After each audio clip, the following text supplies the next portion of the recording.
معاشره کې ډېرې داسې غلطۍ دي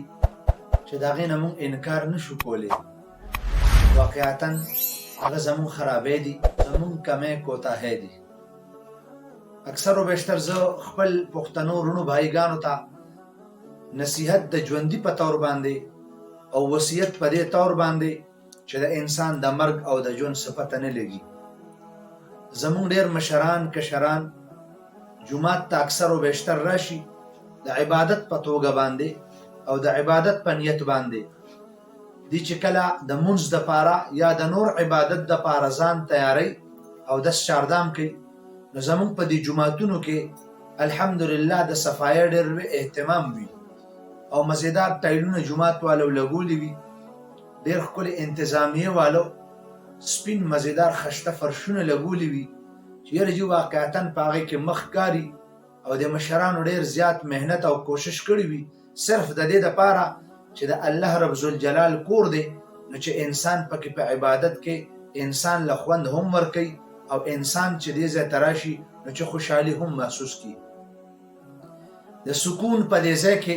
د خوشحالۍ په دې مقام کې یا د الله پاک په دې کور کې ډېر زیات بدې ښکاري چې دا پښتانه وروڼه بهایګان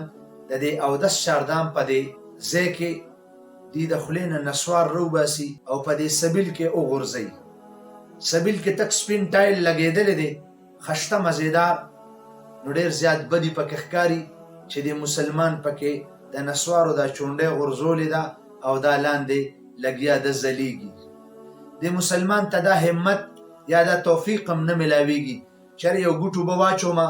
او د نسوارو دا چونډۍ دې له دیکه ورکم او دا داسې لاړه شي نو په دې اوبو کې وبهیږي. نه،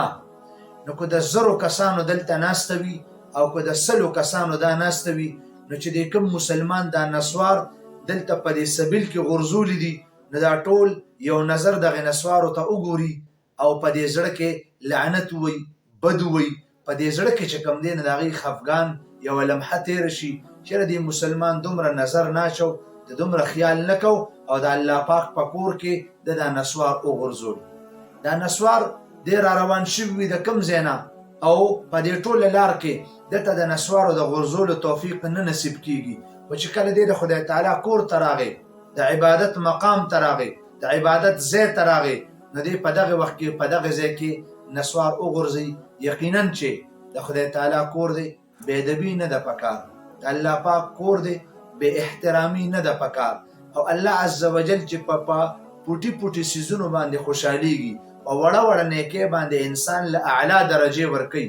نو ممکن دا ده، عین ممکن ده چې د دې مسلمان په دې وړه غلطۍ باندې الله تبارک وتعالی خفه شي، دا ناپاکي او دا ګندګي در خدای تعالی کور ته راوړه. ممکن دا ده چې الله پاک په دې باندې ناراضه شي او د دې انسان نه د عبادت دا توفیق واخلي.